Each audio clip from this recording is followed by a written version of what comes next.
Muy buenas noches, gracias por acompañarnos a una emisión más de A Fondo, estos lunes a las 10 de la noche. Hoy trataremos un tema importante. Hace también algunos lunes atrás tratamos el tema pues, de la protección civil, de las consecuencias que originan las lluvias. Estuvo aquí incluso el director de Protección Civil del Ayuntamiento de Colima, Enrique Morales, y también estuvo el director de la Conagua, José Juan Michel. Bueno, pues ahora vamos a tratar también el tema de las inundaciones recientes en Colima y Villa de Álvarez. Agradezco que en esta ocasión, en esta noche, estén aquí con nosotros Juan Carlos Gavilanes Ruiz, profesor e investigador de gestión de riesgos de la Universidad de Colima. Le doy la más cordial bienvenida, Juan. Muy buenas noches, gracias. Buenas noches, David. Muchas gracias por la invitación. Gracias. También nos acompaña Hugo Rodríguez, él es maestro en Ciencias Sociales y también especialista en gestión de riesgos. Hugo, muy buenas noches. Buenas noches, muchas gracias por la invitación. Gracias. Y también está con nosotros Álvaro Martínez Espíndola. Él ha hecho una tesis al respecto de todo este tema. Él es licenciado en Ciencias Ambientales, especializado en Historia Ambiental, sobre todo del río Colima. Álvaro, muy buenas noches. Muy buenas noches, muchas gracias por la invitación. Gracias por estar aquí en esta ocasión. Juan, ¿por qué no haces a manera de introducción la situación que impera pues ahora en la zona conurbada a consecuencia de las lluvias? Bueno, tenemos como primer factor que debemos considerar en este problema el aspecto histórico, y en este sentido es importantísimo el estudio y los descubrimientos que ha aportado Álvaro Martínez Espíndola sobre la historia ambiental del río Colima. Es un excelente ejemplo, muy oportuno además. Ya fue publicada la tesis de Álvaro hace unos meses, incluso recibió un premio al respecto, pero es importantísimo basarnos en cómo ha funcionado el drenaje superficial en la zona ahora metropolitana Colima-Villa de Álvarez, ¿no? Entonces tenemos esa evolución histórica de construcciones, de políticas. Hay cosas muy interesantes que nos relatará Álvaro. En el pasado, hace más de 100 años, hubo cosas muy interesantes donde las autoridades incluso llegaron a ponerse las pilas de manera muy adecuada. Y cómo va evolucionando esto y se van construyendo una serie de factores sociales y políticos que nos llevan a la situación actual, en la que lluvias que no llegan a ser muy intensas, llegan a causar verdaderos problemas en la vialidad y a veces amenazando la vida de la gente. Algo que no pasaba hace 15 años, por ejemplo, o hace 20 años, ¿no? Entonces, en ese contexto, que quisiéramos nosotros externar nuestras opiniones. Perfecto. No hay que verlo todo nada más porque si llueve mucho, porque si llueve poco, que si el cambio climático, que si la gente tira basura, en fin, no. Vámonos a centrarlo en una cosa más integral, en una visión más completa y que nos lleve a una realidad. Si no vemos las cosas de manera realista, si no consideramos los factores importantes que causan esto, que construyen esto, entonces nunca vamos a poder dar soluciones adecuadas a este problema y siempre estaremos en lo mismo. Así es. Bueno, Álvaro, pues hiciste un trabajo importante. Tengo aquí algunas de las cosas que has hecho. Bueno, eres licenciado en Ciencias Ambientales de la UNAM, ganador de la medalla Gabino Barrera de la UNAM, ganaste el Premio Estatal de la Juventud, ganaste también el Premio Estatal de Ecología, mención honorífica en la tesis Historia Ambiental del río Colima, que es lo que nos convoca este día. Investigaciones sobre el cambio de uso de suelo, residuos sólidos, conservación e historia ambiental, profesor de Desarrollo Sustentable en el TEC de Colima, presidente de Biotopo AC, Asociación Ambiental Colimense dedicada a la divulgación, investigación y conservación ambiental. ¿Qué te trajo a realizar este trabajo? Pues en realidad desde yo soy de Colima, decidí salir a estudiar fuera del estado y siempre estuve preocupado por los problemas ambientales en el estado, ¿no? Desde muy chico estoy involucrado en estas áreas. Entonces decidí pues aportar algo, ¿no? Me di cuenta que hay poca información sobre temas ambientales en Colima, la investigación es muy poca. Y una de las cosas más importantes era ver la historia ambiental, ver la historia de los procesos. Los procesos ambientales no son estáticos, son dinámicos. Entonces cambian a lo largo del tiempo. Y una de las cuestiones muy importantes era el río Colima y el cambio de uso de suelo. El cambio de uso de suelo es un proceso de degradación ambiental muy importante a nivel mundial. se da por diferentes factores, muchísimos. Uno de los más importantes es el desarrollo urbano. Entonces, tenemos nosotros en Colima un río que históricamente ha sido sumamente importante para el desarrollo de la ciudad. Un río donde se establecieron 3 industrias, tres plantas de hilados y tejidos, donde producían hilados y tejidos. Se sembraron huertas. Fue la principal fuente de abastecimiento de agua hasta principios del siglo XX, en donde el crecimiento urbano se dio en torno al río. No nos dimos cuenta, pero en Colima hay varios ríos que están totalmente abovedados, por ejemplo el río Chiquito o el Arroyo Seco. Gabino Barrera, ¿no? Sí, por Gabino Barrera, pero viene desde allá por la avenida Constitución, por ahí baja, desde ahí viene, se mete por algunas calles y viene a dar hasta el río Colima, ya por el puente negro del ferrocarril. Pero esta cuestión del desarrollo urbano es sumamente importante en esta área.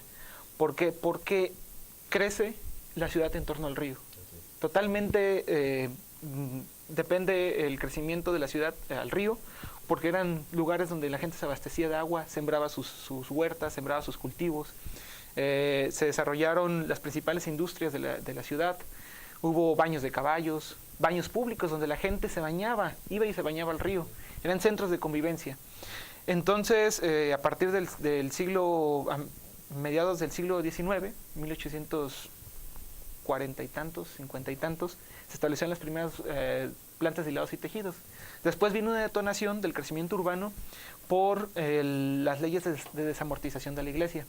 ¿Esto qué es lo que hizo? Permitió que bienes que eran de la iglesia pasaran a manos privadas. Muchos de esos terrenos estaban a los lados del río. Fueron las primeras fuentes por las que el río comenzó a reducirse su cauce. Igualmente se empezaron la gente, los datos dicen que la gente pedía que se concesionaran esos terrenos y después se construían los puentes. Y es muy curioso que al momento de construir los puentes se pedían rápidamente los terrenos a los lados de los puentes para construir. ¿Sí? Todo esto bajo una nula planificación urbana se fue dando, ¿no? Pero el problema no es ese, eso fue hace casi 200 años, ¿no? El problema es que se sigue dando, ¿sí? Si uno va hacia el norte de la ciudad, encuentra después del tercer anillo periférico fraccionamientos que se están construyendo. Hay un fraccionamiento, el más exclusivo de la ciudad, que uno recorre el lugar y encuentra que está totalmente bardeado, digamos, el río, por presas de gavión, ¿sí? Donde si metros más arriba el río tiene 40 metros de ancho, ahí se reduce a no más de 10 metros, ¿sí? Jova puede ser un punto de referencia donde en esos lugares no sucedió, pero Jova no ha sido la mayor precipitación que hemos tenido a nivel estatal. Ha habido precipitaciones históricas mayores. Bajamos más hacia el centro y encontramos que el suelo, el lecho del río está a 4 o 5 metros del puente. Y es donde suceden muchas inundaciones. Cabe el sábado o el domingo. Sí. El sábado el río llegaba hasta la límite del puente, ¿no? Más arriba, a partir en la zona entre el IMSS y Macleo Herrera, tenemos que el río es muy ancho y está a escasos metros de la calle, ¿no? Ahí, por ejemplo, en Jova no hubo grandes daños. Las viviendas de los lados no se inundaron. Conozco gente que tiene viviendas al lado y me dicen, jamás en la historia se nos ha inundado nuestra casa, ¿sí? Entonces vemos cómo el crecimiento se ha dado en este caso es el río Colima, pero no vemos el río Colima, vemos el río Manrique. Hay lugares donde está totalmente abovedado, viviendas arriba del río, ¿sí? Entonces, ahora se están tratando de quitar esas bóvedas, pero no es la solución, ¿sí? Son sistemas hidráulicos, hidrológicos naturales de las zonas. Vemos hacia el norte, en cualquier lugar de la ciudad, donde las lomas se tiran, ¿no? Se aplana totalmente. ¿Por qué? Porque hay la percepción de que un terreno plano tiene mayor valor para la población, ¿no? Eso influye en el régimen hidrológico. Finalmente, por ejemplo, si nos damos cuenta cuáles son las calles que más inundadas están. Tenemos Beca Arranza, por ejemplo, va paralela al río. Tenemos muchos lugares donde están pavimentados. Hace poco, el sábado, de hecho, en el tercer anillo periférico y Beca Arranza, veía cómo el agua bajaba como un espejo de agua. Bajaba a gran velocidad. ¿Por qué? Porque está pavimentado.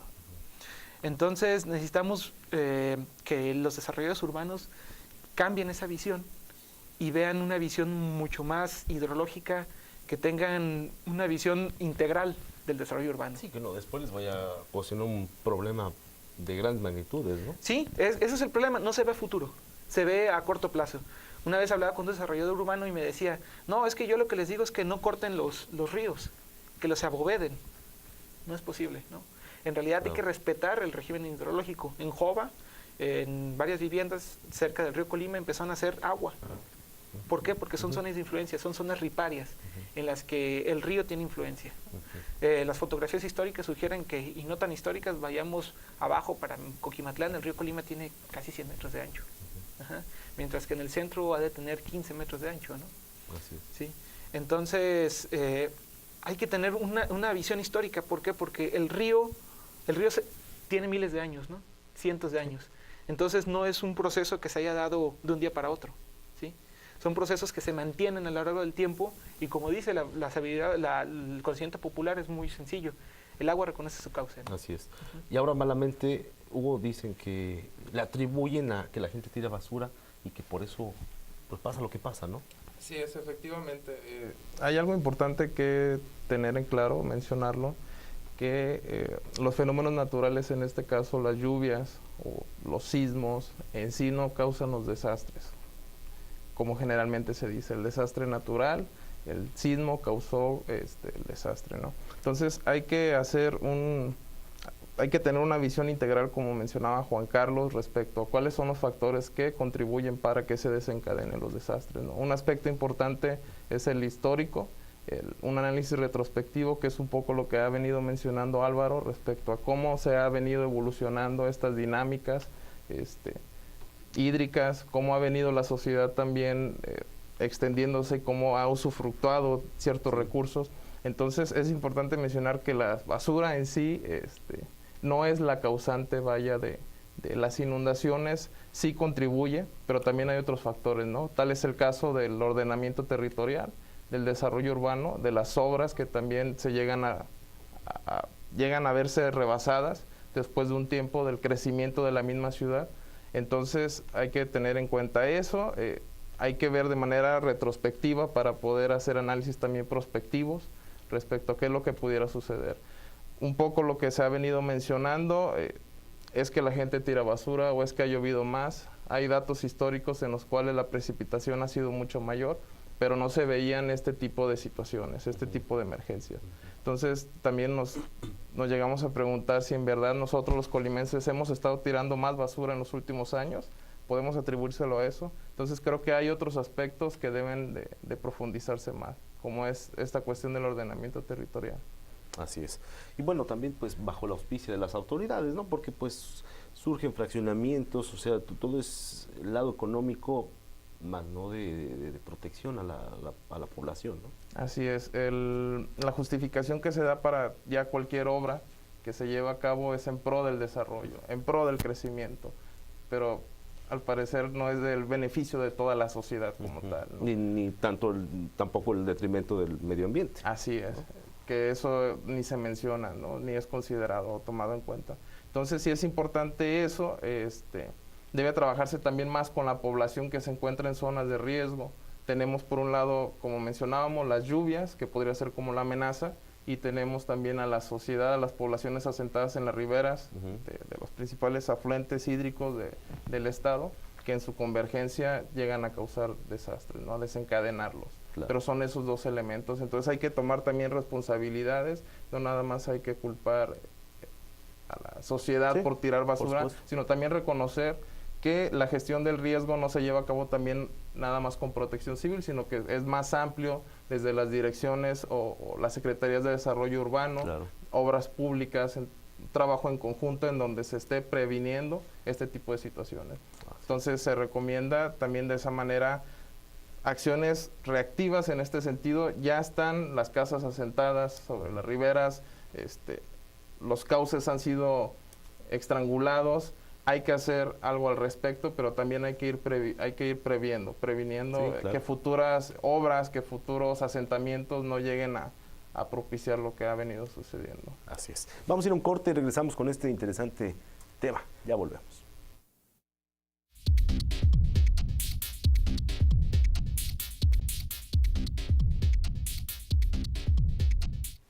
Gracias, amigos de A Fondo. Ya estamos de regreso hablando de las inundaciones recientes en Colima y Villa de Álvarez.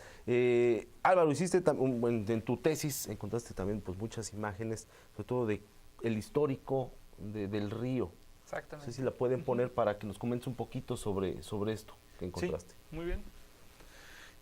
La cuestión es, hay muchas fotografías históricas y hay un dato, por ejemplo, este trabajo que lo hizo un profesor de la Universidad Pedagógica Nacional con recursos de CONACYT, con el apoyo del CONACYT, y vemos cómo desde los 90s se empieza a trabajar, se empieza a crecer el río, ¿no? Crece el río y la ciudad, alrededor del río, vemos en los 90s, abarca prácticamente nada más el centro de la ciudad, ¿no? Hacia 1950 comienza a crecer a un ritmo acelerado, pero en el 1990 vemos cómo está prácticamente en el tramo que se tiene, totalmente cubierto por el río, ¿no? Casi a lo que es ahora el tercer anillo periférico, pero del tercer anillo periférico hacia acá, más bien de los 90 hacia acá, el tercer anillo periférico ha sido un detonante para todo lo que es la zona del río, ¿no? Es importante resaltar que desde la avenida Tecnológico hasta el tercer anillo periférico no hay construcciones alrededor del río. Entonces, ¿qué es lo que pasa? Nunca oímos que hay inundaciones en ese sector. Todas las inundaciones sobre todo se dan en el centro o un poquito más arriba. ¿Por qué? Porque no existen viviendas, es lo que hablaba Hugo, ¿no? No hay, el fenómeno natural no es el que causa el desastre, sino es la cuestión social, ¿no? ¿Por qué? Porque si no hubiera viviendas o si el río no estuviera tan estrecho en esa zona, pues las inundaciones se podrían evitar, ¿no? Pero pues ha habido una mala planeación urbana. Es interesante ver que la política ambiental en el siglo XIX y en el siglo XX, principios del siglo XX, en una política ambiental tendiente a la conservación y al buen uso del río. ¿Por qué? Eso está muy relacionado con los servicios ambientales. Los servicios ambientales son todos los beneficios que obtenemos del ecosistema.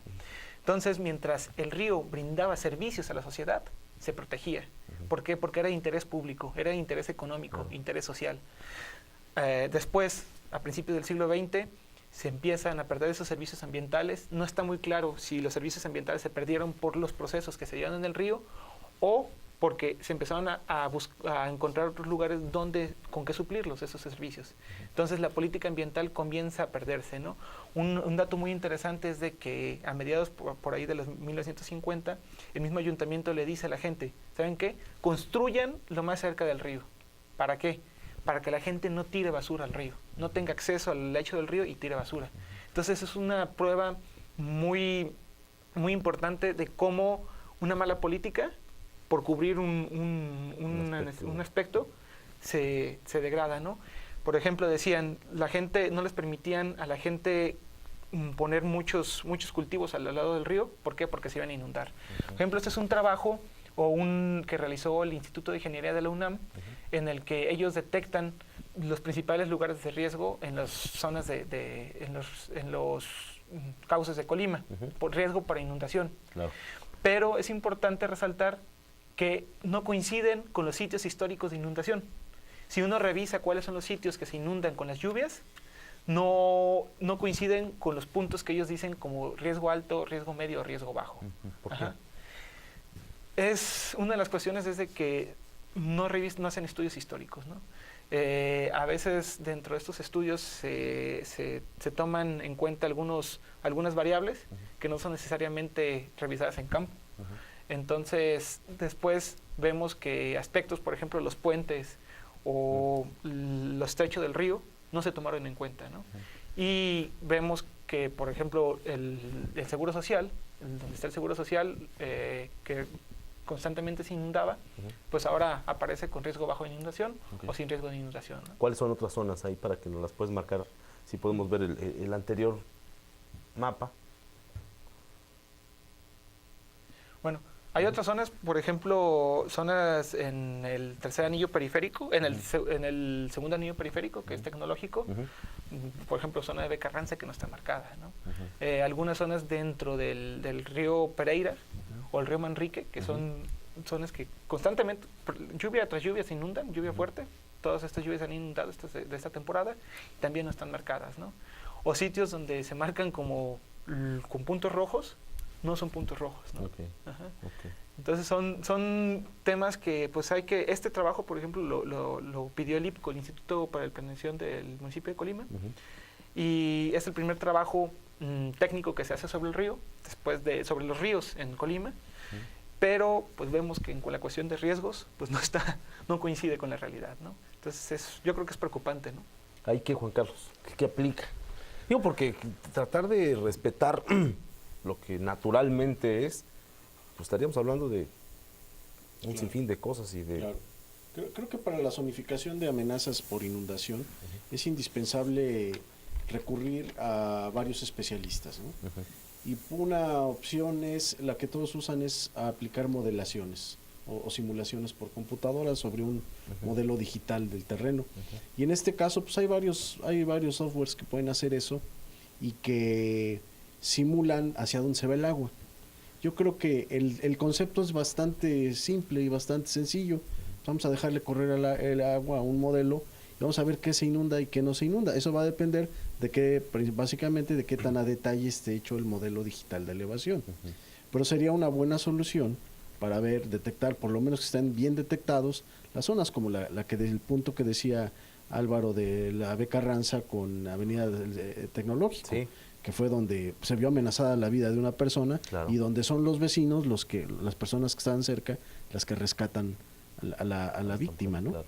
Y que se ve en una situación verdaderamente crítica que amenaza la vida. Y lo relevante aquí es que ya empezamos a ver que lluvias que no son tan fuertes ya amenazan nuestras vidas, ¿no? Que ya prácticamente cuando llueve más o menos fuerte o por un largo periodo, ya la gente tenemos miedo de salir. Mejor quédate en tu casa y te asomas por la ventana y tu calle ya no se ve el empedrado, se ve un espejo de agua, como decía Álvaro, ¿no? Incluso en calles secundarias. Esto obviamente nos dice que ha habido una bastante mala planificación urbana, no de ahora, sino desde hace un siglo, por lo menos, ¿no? Ha sido bastante mala. Y los ayuntamientos han heredado y han soslayado, no han tratado de ver qué hacer, ¿no? Hay que empezar por ver qué hacer.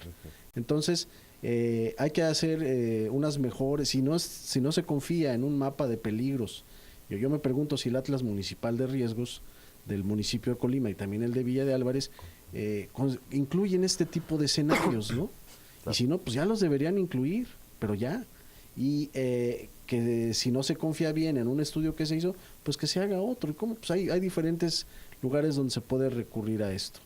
En otro aspecto es la gestión de las emergencias que mencionaba Hugo, ¿no?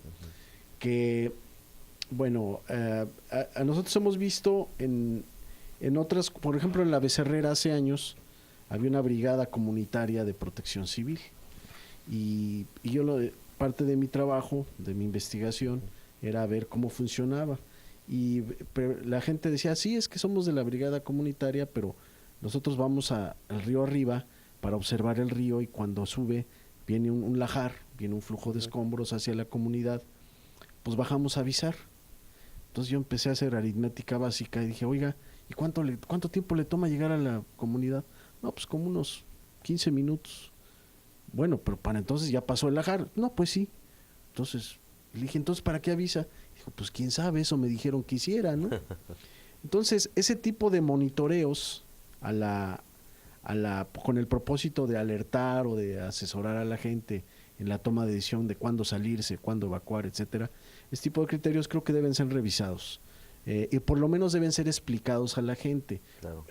Por ejemplo, a nivel protección civil municipal, uno de los mecanismos consiste en que otras instituciones o mismo protección civil como seguridad pública avisan, están observando cómo está aumentando o bajando el nivel de un río.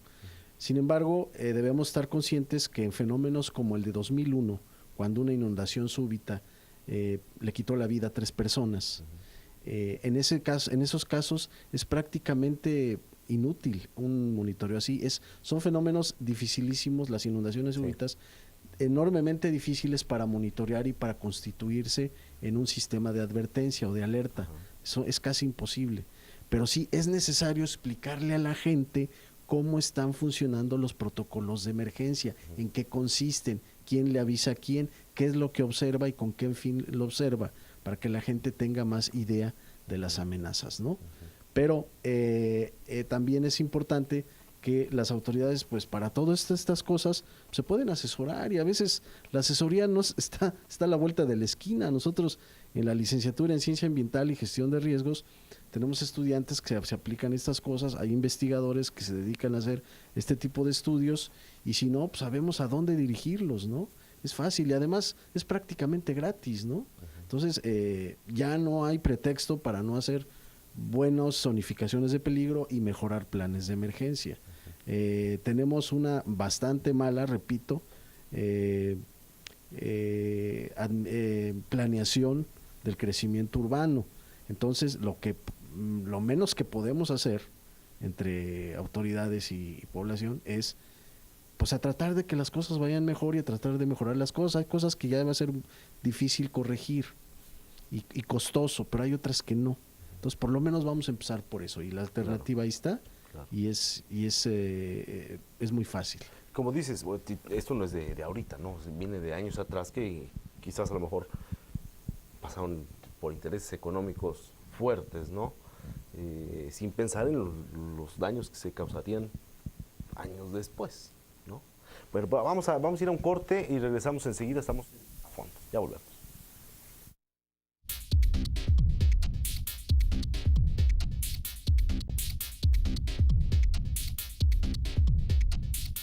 Gracias, amigos de A Fondo, por seguir con nosotros hablando de las inundaciones recientes de Colima y Villa de Álvarez, pero bueno, también viendo el lado histórico y explicándonos el porqué de las manifestaciones actuales.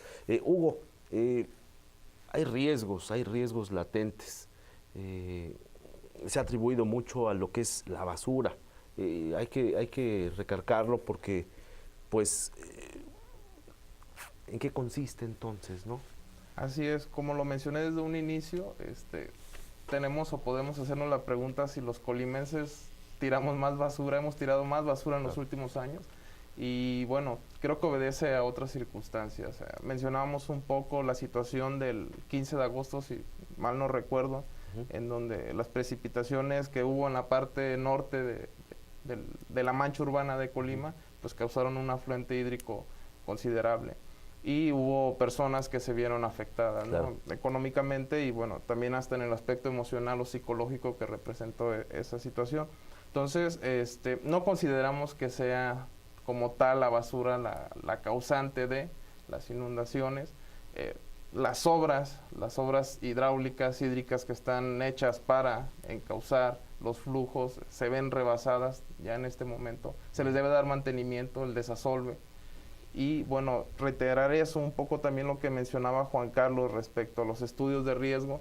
La mayoría de las veces se cree que con el puro estudio de la amenaza, con la pura modelación hídrica, ya se está haciendo un estudio de riesgo, pero se olvidan de la parte social, que es también de las más importantes. Las autoridades, a mí, como lo había mencionado, no recuerdo si lo había mencionado, llegué a trabajar 5 años en Protección Civil Municipal con Enrique Morales, y en más de alguna ocasión íbamos a dar aviso a las personas. El aviso ya era, ya prácticamente salía sobrando porque las personas ya tenían el espejo de agua en la cintura del caudal por el río Pereira. De la 5 de Mayo bajito había una persona que se dedicaba a vender birria por esa zona. Y bueno, las personas no querían evacuar, no querían desalojar su vivienda, estaban subiendo los aparatos electrodomésticos para rescatarlos, de que no se mojaran, para no tener daños. Bueno, ese aspecto de por qué las personas aún teniendo ya el cauce del agua o el agua hasta la cintura, ¿por qué no quieren desalojar? Entonces, la parte social es muy importante también en los estudios de riesgo, claro, cómo se organizan las personas, cómo es que ellos ven o perciben las inundaciones, en este caso las amenazas, qué ideologías tienen, qué religión es a la que pertenecen también, a qué le atribuyen los desastres, ¿no? Prácticamente. Entonces, hacer énfasis también en la cuestión social, que debe estar incluida ya en los planes de emergencia, en los sistemas de alerta temprana, y bueno, reiterar... pues debería ser lo principal, ¿no? Lo social. Sí, claro. Una vida humana. Fundamental. De nada sirve tener mucha instrumentación, mucha modelación sobre una determinada amenaza, si la parte social, si las personas no van a responder al llamado de las autoridades. Entonces, no debe ser nada más reactivo en el sentido de que ya está lloviendo, hay que ir a avisar, sino desde antes ir concientizando a las personas, ir estudiando también cómo es que se organizan para con base en ello proponer planes adecuados para que se eviten decesos, Así por es. ejemplo. En esta lluvia, Álvaro, del 15 de agosto, la que comentaba Hugo, bueno, baja por Beca Ranza un caudal importante de agua, Sí. pero también surge ahí el Gertrudis. Sí, tenemos ahí dos ríos, uno es el Colima y el Santa Gertrudis, que va por atrás del Colegio Anáhuac, que es el que sale atrás del Panteón de los Gringos, Ahí. y lo entuban, de hecho modifican el cauce, lo entuban y lo mandan al río Colima, que desemboca justo al lado del puente que cruza la avenida Tecnológico sobre el río Colima. Entonces, ¿qué es lo que sucede? Tenemos todo el agua que baja de Beca Ranza, que debería de ir al río Colima, no puede porque hay viviendas a los lados, y llega a ese punto. Pero además tenemos completamente lleno el caudal del río Santa Gertrudis y empieza a salir por medio de una coladera que hay justo en medio del camellón, que seguramente la han visto, tiene rejillas. Sí. Entonces se supone, como decía Hugo, ese agua que baja de Beca Ranza debería de llegar a esa rejilla. Pero ¿cuál es la razón? Pues pasa el agua, ya está Porque no lleno. está lleno. Entonces el tubo no es suficiente para poder sacar todo el agua del río Santa Gertrudis, entonces empieza a salir, se une con la de Beca Ranza y se crea ahí pues como un remolino, ¿no? Hasta cierto punto. Entonces es cuando llega la gente y ya no es la primera vez que sucede ahora lo del 15, de que un carro se atora ahí. Ya van 2 o 3 veces que pasa, ¿no? Que se inundan y casi muere gente, ¿no? ¿Cuál es el histórico de las inundaciones? Yo detecté en el río, en los archivos, en el río Colima, pero eso se mueve también al Pereira y al Manrique, porque actúan más o menos igual. 5 inundaciones fuertes, podríamos decir, de magnitud grande, desde 1863 hasta el 2001. La última fue la del IMSS, ¿no? 5 en casi un siglo, ¿no? La cuestión aquí es de que hemos tenido 2 o 3 en este mes, ¿no? Claro, De la misma magnitud que esas. claro. Y esa consecuencia de una mala planeación, Juan Carlos. Sí, debemos hacernos otras preguntas. Por ejemplo, hay que ver si los nuevos desarrollos urbanos al norte de la ciudad, con su mancha de asfalto, con su carpeta asfáltica, con la mancha de concreto, están vertiendo agua hacia donde no se debía, hacia las calles. Casi lo puedo jurar. Pero bueno, hay que verificarlo. ¿No será eso? Hay calles que ya están funcionando como conductos de agua, como las que mencionó Álvaro al principio, ¿no? Todas las que van, las principales de norte a sur del tercer anillo periférico hacia el centro de la ciudad, todas funcionan como conductos de agua. Son resbaladillas. Hay ciudades, por ejemplo, recuerdo en Mendoza, en Argentina, que es una ciudad, incluso no está en un clima húmedo, pero a un lado de la banqueta, entre la banqueta y el asfalto, hay 50 o 30 centímetros de anchura, un canal con esa anchura de concreto y de 1 metro de profundidad, que verte el agua así por superficie. Vamos a que tener cuidado porque uno sí se puede romper una pierna allí, ¿verdad? Pero está para lluvias torrenciales, les ha funcionado bastante bien, nunca se inunda y es plano. Y nosotros es el colmo que siendo una ciudad, pendiente. 2 ciudades con Villa de Álvarez, que estamos sobre una pendiente fuerte, pues ahora nuestras calles se han convertido en amenazas para nuestra vida y además nos han obligado a modificar ciertos hábitos durante la temporada de lluvias.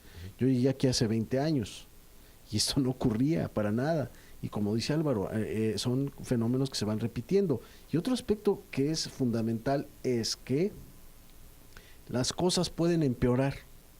Hasta ahorita no hemos visto precipitaciones como las del huracán de 1959 y podemos tenerlas. Eso es lo más normal en este medio.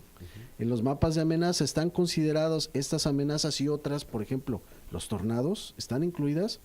Tenemos datos de tornados en el estado de Colima. Muy cerca en Huescalapa, un alumno mío, José Francisco León Cruz, hizo su tesis, se acaba de titular con mención honorífica, sobre cómo la gente percibe la amenaza de tornados. Ahí, por ejemplo, los tornados que suelen estar acompañados con lluvias torrenciales, son fenómenos que deben estar incluidos en los atlas municipales, ¿no?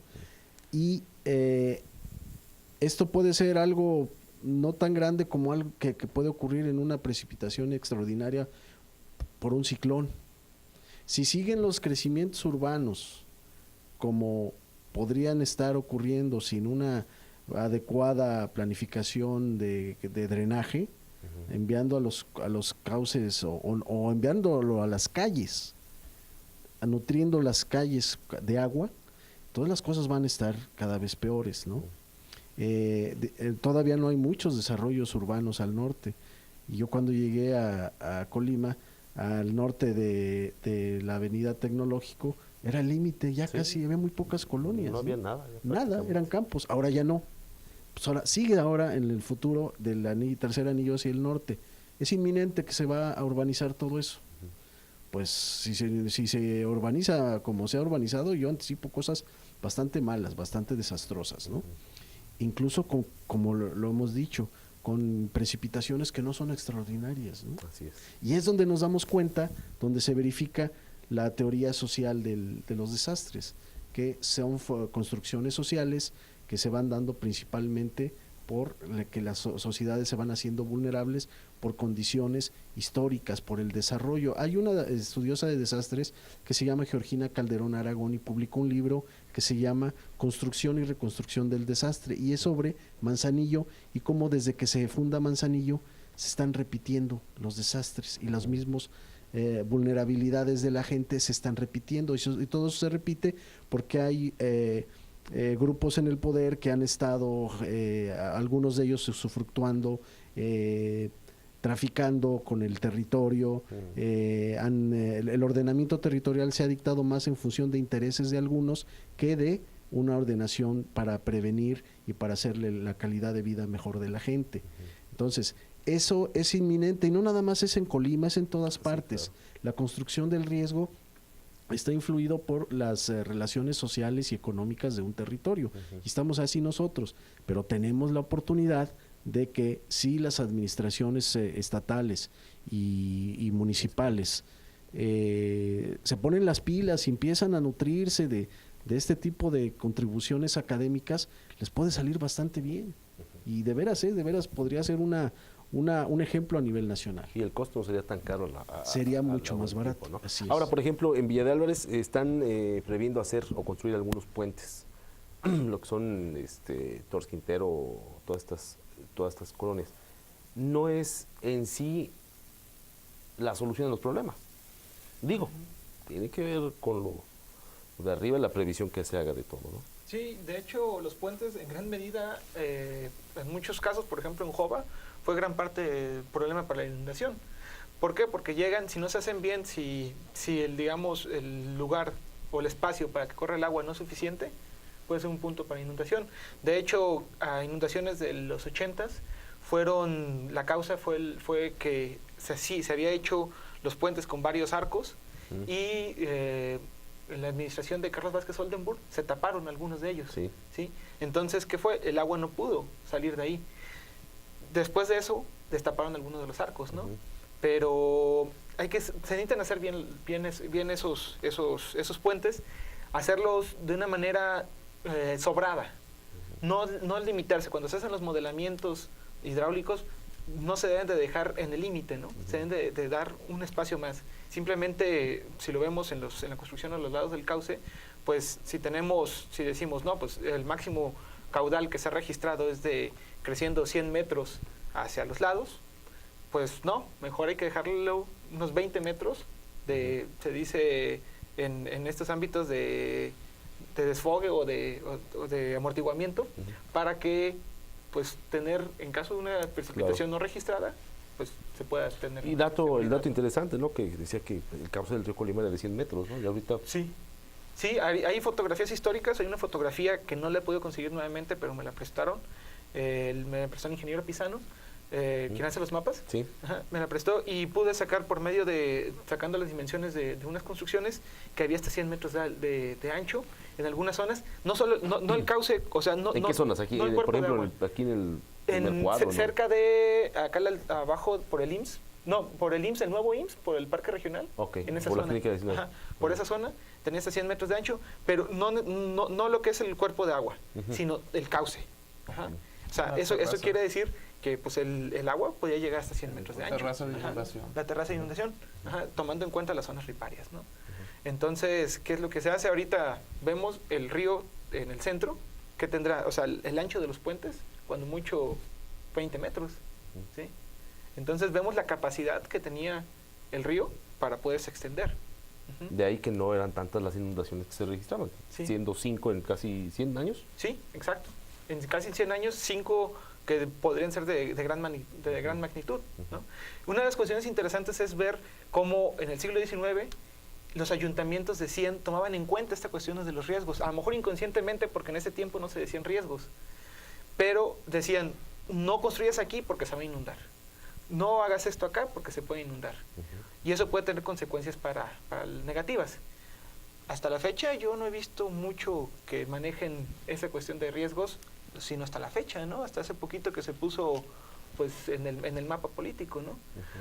Y otra cuestión es el ordenamiento ecológico del territorio que hablaba Juan Carlos, ¿no? El ordenamiento territorial. Es necesario que en Colima y en Villa del Libre se haga el ordenamiento ecológico del territorio, que es una modalidad de ordenamiento territorial que toma en cuenta la cuestión ambiental. Esa cuestión hay diferentes ámbitos, ordenamiento nacional, estatal, regional, pero el municipal es el único que tiene que es jurídicamente aplicable. Los demás son de observancia obligatoria, más no son jurídicamente obligatorios. Entonces es necesario y que se haga, cuando se hace un ordenamiento ecológico del territorio municipal, se tiene que tomar en cuenta el ordenamiento territorial como tal para el desarrollo urbano. Entonces se tienen que complementar muy bien, porque si no, no van a servir de mucho. ¿Qué aplicaría con este ordenamiento? ¿Qué se necesitaría ahorita? Así está Viadal, por ejemplo, con este ordenamiento, ¿qué se tendría que mover? Ya lo que está hecho ya no se puede mover, no es jurídica, pero se prevé lo que se va a construir, lo que hablaba Juan Carlos, construir bien al futuro, ¿no? Se ven unidades de gestión ambiental, que son unidades de gran valor ambiental, o dependiendo de cómo se encuentran las cuestiones ambientales en un sitio, el entorno natural, se ve qué es lo que se puede construir y qué no se puede construir, cómo se va a desarrollar el sitio, ¿no? A diferencia de la zona urbana o el desarrollo urbano, que únicamente se prevé la construcción, con base en cuestiones económicas sobre todo, ¿no? En este no, en este se basa en cuestiones ambientales. Perfecto. Vamos a ir a un corte, regresamos enseguida ya para la última parte de A Fondo. Ya volvemos.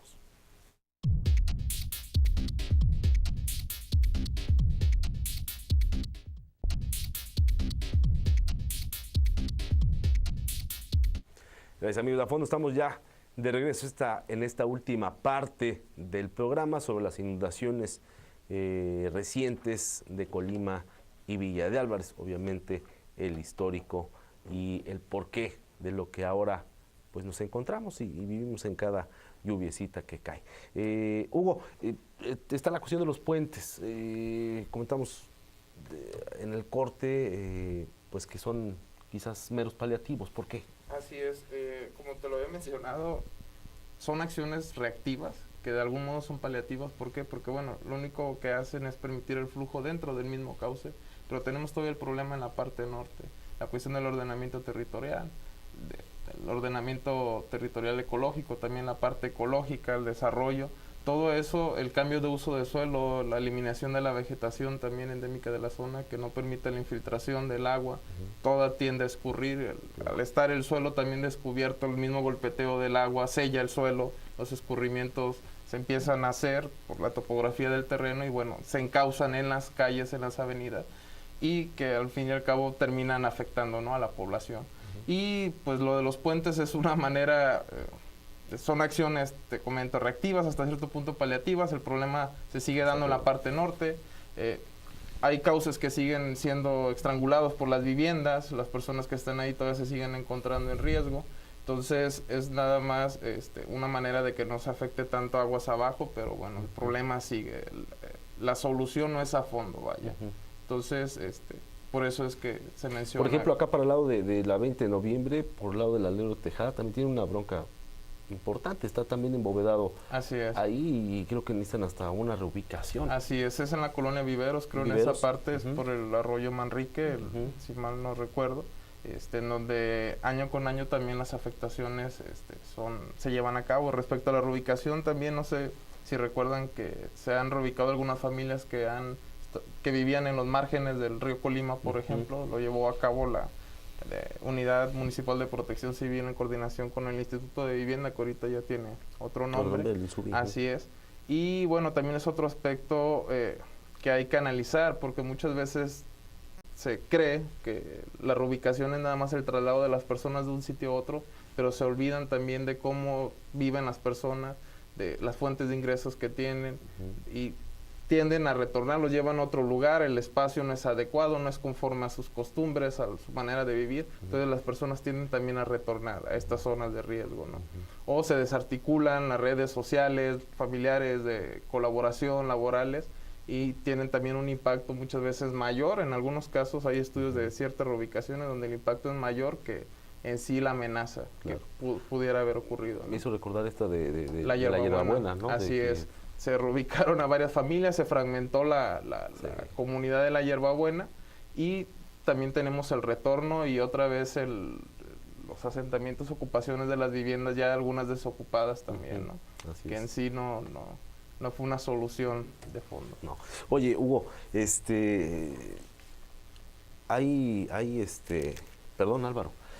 Se requieren nuevos ordenamientos, se requieren pues proyectos que vayan encaminados a evitar problemas de esta naturaleza.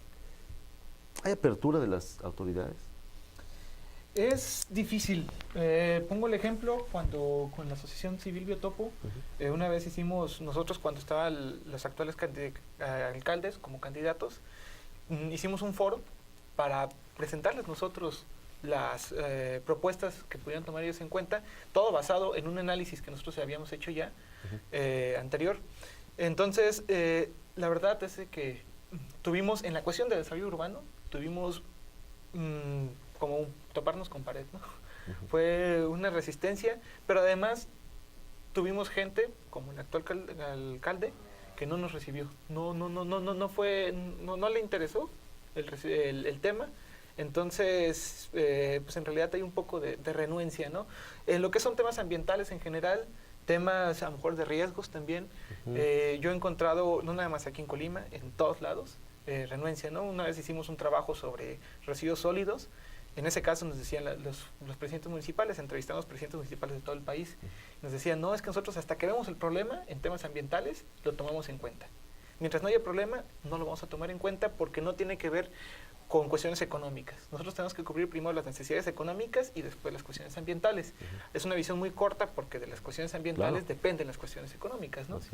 Y por ejemplo, si nos vamos hacia el norte, ahorita que hablaba Hugo del suelo, ayer hice un recorrido por el río Colima junto con unos amigos y nos dimos cuenta de que el agua llevaba muchísimos sólidos disueltos. Era un café, era color café. Eso es una indicación, sin dudarlo, de que se va erosionando el suelo por falta de cubierta vegetal en la parte alta de la cuenca. La parte alta es el norte, ¿no? Y esto sin duda es porque vemos que cuando se va a construir un fraccionamiento, se quita toda la vegetación y queda únicamente pelón y plano. ¿Sí? Y luego de repente llegan y meten especies exóticas. Por ejemplo, un tiempo fue el ficus, después fue el olivo negro y ahora vemos que en todos lados meten nim. Entonces, ¿qué es lo que hace? Pues cambia la dinámica del suelo, ¿no? Eso pues es algo que se da en todos lados, pero pues se puede evitar y es sumamente evitable. Por ejemplo, si vamos al fraccionamiento Playa Car o al fraccionamiento El Pedregal en Los Cabos, el Playa Car en Playa del Carmen, vemos que se construye, pero se deja la vegetación. Todos los lotes baldíos tienen vegetación. Entonces se puede hacer, en lugar de tirar todo, aplanar todo, pues divides y dejas ahí. El problema es que la especulación económica, la especulación inmobiliaria y todo este valor agregado que se le dan a los inmuebles, bienes inmuebles, pues nos damos cuenta de que son meramente visiones que se tienen y que no sé de dónde se traigan, son visiones internacionales y que se aplican, ¿no?, en el Estado. Le dan un valor agregado a los terrenos o a las viviendas. Entre menor vegetación tengas, es más caro la vivienda. ¿Por qué? Porque está limpio, ¿no? Claro. El lugar. ¿A dónde iremos a parar, señores? Les digo. ¿Don Carlos?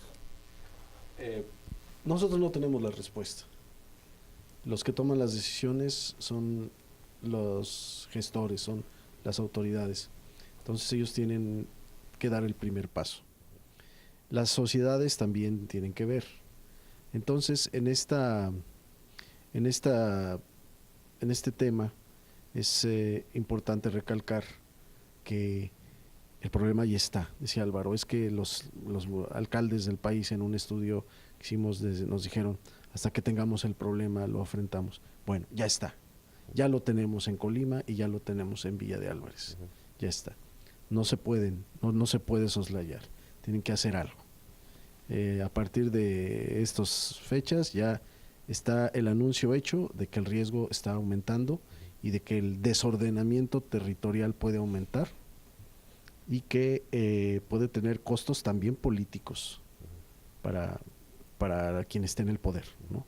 Que puede ser el partido que sea. Sí, sí, claro. Y quiero indicar que ha habido varios partidos en el poder en los ayuntamientos de Villa de Álvarez y de Colima.